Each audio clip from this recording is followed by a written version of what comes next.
आज डायबिटीज़ के आलमी दिन पर हमारी सोसाइटी में शुगर नामी बीमारी जो है वो बहुत तेज़ी से फैलती जा रही है। अलबत्ता कुछ ऐसे अफराद हैं जो इस शुगर के मरीज़ों को सहारा देने की कोशिश कर रहे हैं। उनमें एक नाम महानूर रिजवान का है। जी हाँ, ये डायबिटीज़ से निपटने के तरीके को तब्दील करने के मिशन पर हैं और महानूर ऐसा मंसूबे पर काम कर रही हैं जो डायबिटीज़ के शिकार लोगों की ज़रूरियात को पूरा करने के लिए डिज़ाइन किया गया है, जिसमें इनकी जामे मदद की जाती है और इन्हें ज़रूरी मसनूआत फराहम की जाती हैं। महानूर की इन कोशिशों को आलमी सतह पर सराहा भी गया है। ये बीमारी एक ऐसी बीमारी है जो मेरा ख्याल है कि हम हर दूसरे बंदे से सुनते हैं कि हमारे घर में कोई ना कोई डायबिटिक पेशेंट मौजूद है, लेकिन समझ नहीं आती कि क्यों जो इसकी रूटीन एक है जो हमें फॉलो करना होती है। मैंने ऐसे कई पेशेंट्स देखे हैं जो मेडिसिन जब याद आ गया तो खा ली, अदरवाइज बस जो दिल चाह रहा है वो खा रहे हैं। खैर, इसकी फैलने की इतनी वजह क्या है, होना क्या चाहिए, इसी पर बात करने के लिए इस वक्त हमें डायबिटीज़ की जो डायबिटीज़ी, मैं अगर इस ऐप का सही नाम ले रही हूँ, जिन्होंने इनको बनाया है वो है महानूर रिजवान। वो हमें इस वक्त स्टूडियोज़ में ज्वाइन कर चुकी है। Welcome to our show. Thank you so much for your time. अस्सलाम वालेकुम महानूर, कैसी हैं आप? मैं ठीक हूँ, अल्लाह का शुक्र। आप कैसे? मैं बिल्कुल ठीक हूँ। अच्छा, ये नाम मैंने बिल्कुल ठीक लिया ना, डायबिजी? Yes, it's called diabetes. So we are making it easier for the diabetic patient to manage their diabetes. हमारा मकसद ये है कि जो शुगर पेशेंट्स के साथ मुश्किलात एसोसिएटेड होती हैं, कॉम्प्लिकेशंस एसोसिएटेड हैं, हम उनको मिनिमाइज़ करें तो जाके डेथ का जो रेशो है वो कम हो सके। पाकिस्तान में सालाना 4 लाख लोग हैं जो डायबिटीज़ की वजह से जिनकी डेथ होती है, उसकी क्रॉनिक कॉम्प्लिकेशंस की वजह से, हार्ट डिजीज़, किडनी डिजीज़। तो ये होता क्यों है? क्योंकि हम लोग, जैसे आपने अभी अपने उसमें बोला कि लोग इसको बहुत इजी लेते हैं। डायबिटीज़ हो गई, एक बार टेस्ट करवा लिया, अब वो साल एक ही दवाई चल रही है without testing it. This is not how it works. आपको इसको चेक एंड बैलेंस रखना पड़ता है। हाँ, ये सही बात है कि आप इसको दिमाग पे हावी ना करें, but it's a life condition that you should consider कि हाँ, मेरे साथ डायबिटीज़ अब एसोसिएट हो गई है, मैं डायबिटिक पेशेंट हूँ और मुझे अपनी डाइट का ख्याल रखना है, मुझे अपने स्लीप रूटीन का ख्याल रखना है और मुझे चेक एंड बैलेंस रखना है। एटलीस्ट हर 1 क्वार्टर में नहीं तो 2 क्वार्टर में तो अपना ब्लड टेस्ट करवाना चाहिए कि HbA1c कितना आ रहा है, तभी तो आप आगे क्या होने वाली कॉम्प्लिकेशंस को बचा सकते हैं। अच्छा महानूर, ये बताइएगा कि इजी है आपने जो बनाया है डायबिटिक्स के लिए, इसको इजी किस तरह से आपने किया है? क्योंकि जब हम देखते हैं कि हमारे घरों में जाहिर सी बात है पेरेंट्स को, मेरे पेरेंट्स को भी शुगर है, तो जब वो टेस्ट करते हैं तो उसके लिए आपको एक स्ट्रिप की ज़रूरत होती है, उसके बगैर वो टेस्ट होता नहीं है जब तक आप उसके ऊपर ब्लड जो है वो नहीं लगाते। ये ऐप जो है वो आपको किस तरीके से बता सकती है आपकी शुगर का? एक तो ये भी बता दीजिएगा, दूसरा क्या ये ट्रैक करती है आपके रिकॉर्ड को, किस तरह से काम करती है? हम 3 चीज़ों पे काम कर रहे हैं। Number 1, social awareness and impact building. Diabetic patient या उनके साथ रहने वाले लोगों को भी अपनी नॉलेज नहीं होती कि डायबिटीज़ किस टाइप की है, उनको कितने टाइप की डायबिटीज़ एग्जिस्ट करती हैं और इसको मैनेज किस तरीके से करना है, उनको अवेयरनेस नहीं है। तो हम सबसे पहला जो काम कर रहे हैं that is social impact and awareness building. Secondly, we have built a diabetes management portal. ये एक वेब बेस्ड पोर्टल है जो कि एक काम करता है as a bridge between doctors and patient. यानी कि हमारे पास सबसे बड़ा हैसल होता है, मैं 4 घंटे वेट करती हूँ डॉक्टर के पास जाके और फिर मैं इतना ट्रैवल करके जाती हूँ और डॉक्टर मुझे लिख के दे देता है आप 2 यूनिट इंसुलिन बढ़ा दें या ये कर लें, तो ये काम हो सकता है घर बैठे इजीली। ये गैप मैंने बहुत क्लियरली आइडेंटिफाई किया अपने एक्सपीरियंसेस से। किस तरीके से कि मैं जब डॉक्टर के पास जाती थी मुझे जाना पसंद नहीं था, मेरा पूरा दिन वेस्ट हो जाता था। तो हमने बिल्ड कर दिया एक bridge between doctors and patient. उसी सिस्टम के अंदर आपको आपके डोज एजुकेटर्स मिलेंगे, आपको न्यूट्रिशनिस्ट, आपके डाइट प्लानर्स मिलेंगे। उसके अंदर शुगर लॉगिंग सिस्टम भी है जिसके अंदर आप अपना शुगर लॉग करेंगे एंड आपका एस्टिमेटेड HbA1c आ जाएगा। Apart from that we are working on the AI chatbot that will work as a diabetes management doctor, health care professional की तरीके से वो काम करेगा। इसके लिए रिस्की नहीं हो जाएगा? बहुत सेंसिटिव है, काफ़ी ज़्यादा आपको उसके लिए कुछ जेनेरिक सवाल होते हैं जो आप अपने इर्द गिर्द लोगों से पूछ रहे होते हैं। सही है कि मैं ये खा लूँ, ये कर लूँ। वो जेनेरिक सवाल डेटा के बेसिस पे आप AI के अंदर अगर फीड कर दें तो वो जो सिमिलर रिकरिंग क्वेश्चंस होते हैं उसको बहुत आसानी से जवाब मिल जाएगा विदाउट बगिंग द डॉक्टर। अब मैं 24 घंटे तो डॉक्टर को नहीं कॉल कर सकती कि आप बता दें। Nobody is available 24/7। तो वो चैटबॉट उन जेनेरिक सवाल पे, उन काउंटिंग पे और उन सारी चीज़ों पे काम करेगा। The third thing that we have identified in the market is हम लोग बहुत रिलायंट हैं ऑन इम्पोर्ट्स। बाहर से इंसुलिन आएगी, बाहर से प्रोडक्ट आएगा तो ही इस्तेमाल कर सकते हैं, वरना नहीं कर सकते। जबकि यहाँ से चीज़ें बन के बाहर जाती हैं तो हम क्यों डिप्राइव्ड हैं इतना ज़्यादा? तो उस चीज़ को आइडेंटिफाई करके मैंने लोकली मैन्युफैक्चर किए हैं प्रोडक्ट्स। मैंने 60+ प्रोडक्ट का पोर्टफोलियो बनाया जो हम आसानी से पाकिस्तान में लोकली मैन्युफैक्चर कर सकते हैं। उससे 2 काम होंगे, एम्प्लॉयमेंट तो पाकिस्तान के अंदर पैदा होगी, इकॉनमी बढ़ेगी।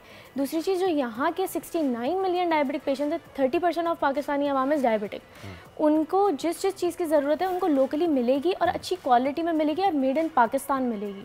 तो आगे जाके हम लोगों को ये नहीं करना पड़ेगा। बड़ी अच्छी बात है मानूर कि आपने इस हवाले से सोचा और अब इस पर काम कर रही हैं। अच्छा, मुझे आपसे 2 चीज़ें पूछनी है। नंबर 1 तो ये कि आप खुद भी डायबिटिक हैं, थोड़ा सा ज़रा अपनी आपबीती बताइए, क्योंकि बहुत सारे लोगों के लिए आप इंस्पिरेशन भी होंगी कि आप अपना ख्याल कैसे रखती हैं, आप इतनी खूबसूरत कैसे दिख रही हैं। वरना जिनको डायबिटीज़ हो जाती है या तो वो बहुत वेट गेन कर लेते हैं या वो बहुत ज़्यादा श्रिंक हो जाते हैं। तो एक तो मुझे बताएगा कि करना क्या चाहिए, हमें अपनी रूटीन कैसे रखनी चाहिए कि अगर हम डायबिटिक नहीं है तो हमें उससे बचना कैसे है, और अगर हम हैं तो हमें किन किन चीज़ों का ख्याल रखना है। और आप अपना ज़रा ज़रूर बताइएगा कि आपको कब से है और आप कैसे फिर उसको टैकल कर रहे हैं। So I was 9 years old when I was diagnosed with type 1 diabetes। तो type 1 diabetes ये होती है कि आपके इम्यून सिस्टम जो होता है ना वो इतना ओवर एक्टिव हो जाता है कि वो आपकी हेल्दी सेल्स और ऑर्गन्स के अगेंस्ट काम करने लगता है। तो दैट हैपन टू मी, और मेरे ऑटो इम्यूनिटी की वजह से मेरे पैंक्रियाज पे अटैक किया गया और वो बीटा सेल्स डेड हो गए और मेरी बॉडी में बिल्कुल इंसुलिन प्रोड्यूस नहीं होती। जो पहले कुछ साल थे they were very tough for me, because 2009 में मुझे डायग्नोज हुई, तब तो अवेयरनेस भी नहीं थी, तब इंटरनेट भी इतना ज़्यादा कॉमन नहीं था। तो जो सुन लिया, जो कह दिया लोगों ने, वो कर लिया। तो मैंने कराची के ऑलमोस्ट हर डॉक्टर को दिखाया था, because my parents were in denial के ऐसा हो ही नहीं सकता कि इतनी छोटी बच्ची को, उन्हें डायबिटीज़ नहीं है, उनको भी डायबिटीज़ नहीं थी। मेरे दूर दूर के रिश्तेदारों तक में भी किसी को इस एज में डायबिटीज़ नहीं हुई थी। तो ये चीज़ एक्सेप्ट करना बहुत मुश्किल थी, जो अभी भी हम सोसाइटी में देखते हैं कि एक्सेप्टेंस नहीं मिलती। डिनाइल इसी वजह से कि मेरे तो पेरेंट्स को है नहीं, मुझे कैसे हो सकता है? हो ही नहीं सकता। ये सबसे बड़ी मिथ है कि अगर आपको आपके जो है जीन्स में डायबिटीज़ नहीं है तो आपको नहीं हो सकती। ऐसा नहीं है। ऑटो इम्यूनिटी और डिफरेंट रीजंस, स्ट्रेस हो गया, इंसुलिन रेजिस्टेंस हो गई, इन सारे मसले मसाइल की वजह से आपको डायबिटीज़ हो सकती है। तो मेरे लिए बहुत मुश्किल थे शुरू के कुछ साल में, अवेयरनेस नहीं थी। अब टाइप 1 के पेशेंट्स आप सब कुछ खा सकते हैं, आपको बस इतना पता होना चाहिए कि आप इंसुलिन कितनी लगानी चाहिए। वो डॉक्टर्स आपको बताते हैं, गाइड करते हैं। तब मुझे किसी ने कुछ गाइड नहीं किया था। मैं I could not eat biscuits, I could not eat cookies, I could not take chips, मैं कुछ भी नहीं खा सकती थी। मैं बस देखती रहती थी and it was very tough on me because I was 9 years old, I could not accept it myself। लेकिन फिर मैंने आहिस्ता आहिस्ता अपने आप को समझने की कोशिश की। मैंने एक्सेप्ट तो कर लिया था बहुत अर्ली ऑन कि मुझे डायबिटीज़ हो गया, मुझे कुछ बड़ा हो गया है ना, अब मुझे इससे फाइट बैक करना है। उस चीज़ को समझ के सबसे पहले आपको ख़ुद को समझना होता है, अपनी बॉडी को समझना होता है। हर इंसान एक ही पैटर्न से नहीं चल सकता। मैं आपको एक डाइट प्लान दे दूँ, मैं किसी और को एक डाइट प्लान दे दूँ, सब एक डाइट प्लान पे चल के उसी हेल्थ को नहीं अचीव कर सकते जो हम चाहते हैं, हेल्थ गोल्स जो हमारे होते हैं। तो मैंने ख़ुद को समझा। अब मुझे ये पता है कि मेरी बॉडी में मैं एक साथ नहीं खा सकती, दैट इज़ हाउ आई ईट। तो मैं बहुत छोटे छोटे पोर्शंस में लेती हूँ, मैं हर 2 घंटे बाद कुछ खाती हूँ, so that my body stage healthy, my body. और मैं बहुत ज़्यादा मील नहीं लेती हूँ, बहुत ज़्यादा कंज्यूम नहीं कर लेती, क्योंकि हमारी बॉडी को एक ही ज़बान पता है, ग्लूकोज। हम खाते हैं, हम लैक्टोज पिए, दूध पिए, लैक्टोज, माल्टोज खाएं, चावल रोटी वाली चीज़, कार्बोहाइड्रेट्स कुछ भी खाएं, हमारी बॉडी में जाके वो एक ही ज़बान में जाता है, दैट इज़ ग्लूकोज। और फिर ग्लूकोज को इंसुलिन एनर्जी में कन्वर्ट करती है and the energy goes into the cell, that is how the whole body system works. तो मैं छोटे छोटे मील्स देती हूँ, उससे क्या है कि मेरे इंसुलिन की जो डोजेज है वो भी बहुत काफ़ी हद तक कम हो जाती है क्योंकि मैं छोटे छोटे पोर्शंस में खाती हूँ। अब that is how my body works. आपको खुद को बॉडी को थोड़ी देर समझना है बैठ के, एज एन एक्सटर्नली समझा कि ये एक ह्यूमन बीइंग है और इसको क्या पसंद है, अच्छा इसको ये चीज़ें पसंद है। और शुगर के साथ एक बहुत बड़ी मिथ एसोसिएटेड है कि बिल्कुल मीठा नहीं खा सकते। ऐसा नहीं है, आपको मीठा आप खा सकते हैं, हर चीज़ मॉडरेट क्वांटिटी में खाएंगे, कंट्रोल क्वांटिटी में। अच्छा, ये बिल्कुल आपने बहुत सही बात की कि आप जो है वो मीठा जो है वो खाने पे, और हमने देखा है बुजुर्गों का स्पेशली, अगर मैं बात करूँ अपने अब्बा की, तो वो तो मीठा देख के कहते हैं बेटा मुझे लग रहा है शुगर आज लो है, तो थोड़ा सा मीठा खा लेते हैं ताकि शुगर जो है ना वो थोड़ी सी लेवल पे आ जाए। मैंने कहा ले जी अब्बा गुलाब जामुन पे। तो ये एक मिथ नहीं है, ये रियलिटी है जो मीठा देख के शुगर पेशेंट को हो जाती है। और बुजुर्गों की जहाँ बात निकली है तो मैं जानना चाहूँगा कि जो आपकी ऐप है ये, अगर हम एवरेज देखें, आपके पास ज़्यादा अच्छा डाटा होगा, लेकिन 40 से ऊपर के ही है 65-70 तक जिन्हें ज़्यादा डायबिटीज़ डायग्नोज हो चुकी है या जिन्हें है ये बीमारी, उनके लिए ये ऐप कितना यूज़र फ्रेंडली है। साथ साथ मुझे ये भी बताइएगा कि क्या इसमें कोई लैंग्वेज बैरियर है, क्या आपने इसे ट्रांसलेट किया है कि ये उन इलाकों में भी जा सके जहाँ पर अंग्रेज़ी ज़बान बोली और पढ़ी नहीं जाती?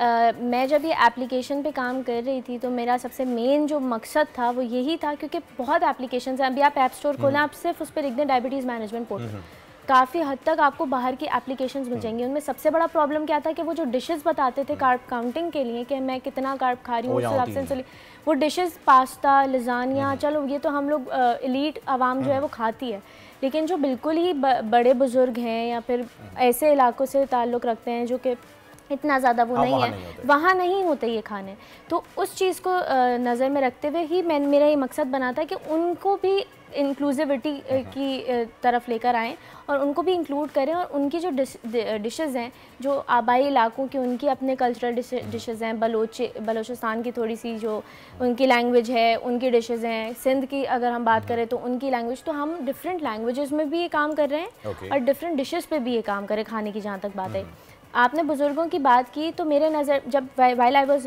वर्किंग ऑन दिस एप्लीकेशन, दो चीज़ें थी, बच्चे और बुज़ुर्ग। जो हमारी एज के लोग होते हैं वो मैनेज कर लेते हैं, मैं अब मैनेज कर लेती हूँ। मुझे मदद चाहिए थी जब मैं 9 साल की थी, और मुझे मदद चाहिए होगी, मेरे पेरेंट्स को मदद चाहिए होगी जब वो 60 अबव हो जाएंगे, तो उनके लिए यूज़र फ्रेंडली होना बहुत ज़रूरी है।